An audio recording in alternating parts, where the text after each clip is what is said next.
Alexandra Ella ginulat si Victoria Mboko. Game day clash sa Hong Kong Open ngayong araw, 2 p.m. Philippine time. Pero posibleng magbago ang schedule depende sa kondisyon ng court at oras ng mga naunang laban. Dalawang batang superstars ang magsasalpukan, ang Pinay Pride na si Alexandra Ella at ang Canadian sensation na si Victoria Mboko.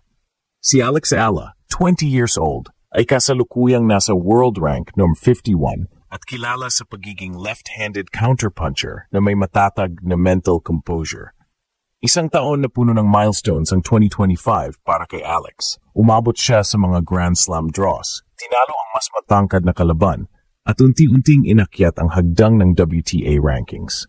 Ang kanyang laro ay nakabatay sa matalinong shot selection, malalalim na rally, at disiplina sa bawat punto. Hindi siya umaasa sa lakas lang. Ginagamit niya ang kanyang instincts at teaming para i-neutralize ang mga power hitters. Sa kabilang dulo, si Victoria Mboko naman ay nasa top 25 ng WTA at isa sa pinakabatang umangat sa ganitong antas. May edad lamang na 18 pero may lakas at bilis na kayang umabot sa elite level. Kabisado niya ang baseline dominance at kilala sa explosive first serve at forehand bombs. Ang estilo ni Mboko ay direct, mabilis at palaban. Gusto niyang tapusin agad ang rally at sirain ang ritmo ng kalaban. Kung may susi sa kanyang panalo, iyon ay ang kakayahang i-pressure si Alex sa maikling exchanges at gamitin ang kanyang explosiveness para agawin ang momentum. Pero hindi basta-basta natitinag si Alex sa mga ganitong laban.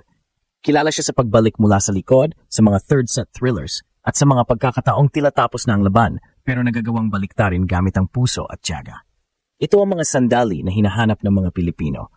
Ang laban na hindi lang para sa ranking, kundi para sa bandera ng bansa. Ang salpukan na ito ay higit pa sa simpleng tennis match. Isa itong pagsubok ng puso laban sa lakas, disiplina laban sa bilis, at determinasyon laban sa kabataan. Sa gitna ng init ng Hong Kong court, tanong ng lahat, makakagawa ba ulit si Alex Ella ng isa pang historical upset? O si Victoria Mboko na ba ang magpapatunay na siya na ang susunod na global star?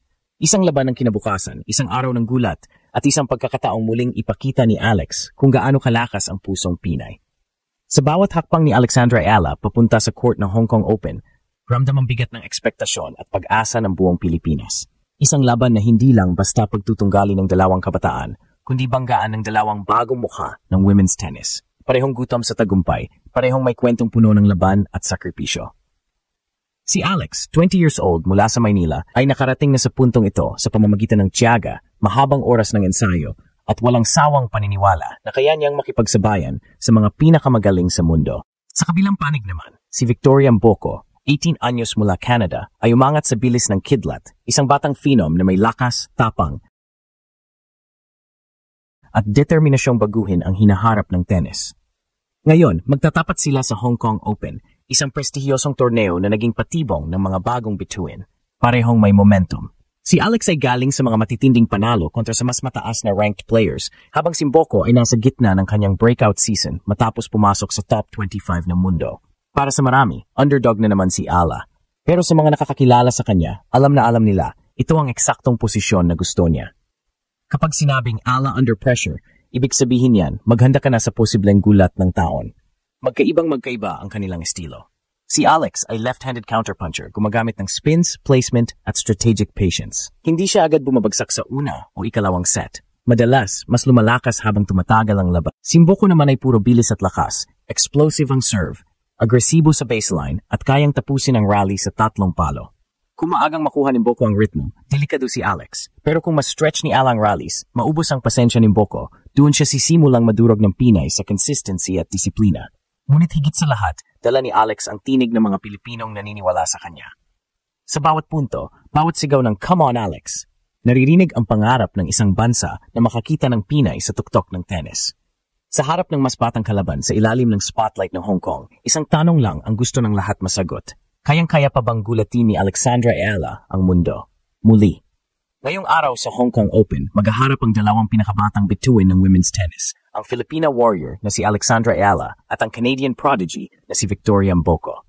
Parehong nasa rurok ng kanilang pagangat, ngunit magkaiba sa estilo, karanasan at diskarte sa court. Sa unang tingin, mas mataas si Mboko sa ranking at mas kilala sa kanyang explosive baseline power. Pero huwag maliitin si Ella na patuloy na nagiging simbolo ng disiplina, utak at puso ng isang tunay na fighter. Simboko, 8 anyos, ay top 25 player na kilala sa matinding serve, mabilis na footwork at agresibong shot making. Gusto niyang tapusin agad ang rally at pilitin ang kalaban na magkamali sa bilis ng palitan.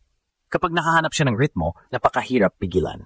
Samantalang si Ala, 20 anyos, ay isang left-handed strategist. Mas mahinahon pero matalino. Gumagamit siya ng placement at variations para guluhin ang tempo ng kalaban. Hindi siya umaasa sa lakas. Ang sandata niya ay consistency, counterpunching at teaming. Sa match preview, inaasahang magiging labanan nito ng contrasting styles. Power laban sa precision, explosiveness laban sa discard. Kung makuha ni Mboko ang maagang momentum, posibleng siya ang mangibabaw. Pero kung ma-extend ni Alex ang rallies at maipilit ang long exchanges, siya ang may advantage sa endurance at mental composure. Prediction, magiging dikit ang laban, posibleng umabot sa 3 set. Si Mboko ang paborito sa rankings, pero may history si Ala ng paggulat sa mas mataas na kalaban at sa Hong Kong Open, may malaking sansang maulit yon. Kung maglaro siya ng matalino at manatiling kalmado sa pressure points, maaring si Alexandra Ala ulit ang headline bukas, ang Pinay na muling gumulat sa mundo. Ngayong araw sa Hong Kong Open, nakatutok ang lahat sa labanan ng 2 batang rising stars, si Alexandra Ala ng Pilipinas at si Victoria Mboko ng Canada. Pareho silang may momentum sa kanilang career. Si Ala ay patuloy na umangat sa WTTA rankings at nakagawa na ng makasaysayang milestones ngayong 2025. Samantalang si Mboko ay isa sa mga pinakabata at mabilis na umangat sa top 25 ng mundo. Ang matchup na ito ay higit pa sa simpleng rango.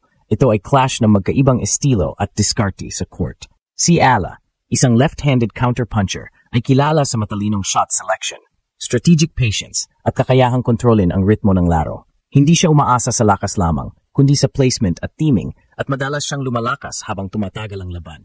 Samantalang si Mboko ay power-driven, mabilis sa footwork at agresibo sa baseline. Ang kanyang estilo ay direktang atensyon sa puntos, gustong tapusin agad ang rally at pilitin ang kalaban na gumawa ng pagkakamali. Sa preview ng laban, ang magiging kwento ay contrasting styles, precision at patience, laban sa raw power at aggression. Ang mga susi sa panalo ay kung sino ang makakapag-set ng sariling tempo at makakakontrol ng mga critical moments. Ang kondisyon ng court, endurance, at kakayahang mag-adjust sa laro ng kalaban ay maaring magdikta ng outcome. Prediction-wise, posibleng maging dikit ang laban, maaring umabot sa 3 set dahil parehong kaya nilang pumilit sa pressure. Si Mboko ang paborito based sa rango at explosive style, pero si Ala ay may karanasan na magbigay ng sorpresa sa mas mataas na ranked opponents. Ang lahat ay nakatutok kung paano gagamitin ni Alex ang kanyang consistency at tactical intelligence para mapanatili ang laban sa kanyang pabor. Isang pagkakataon muli siyang magpakita ng galing at puso ng isang Pinay sa international stage.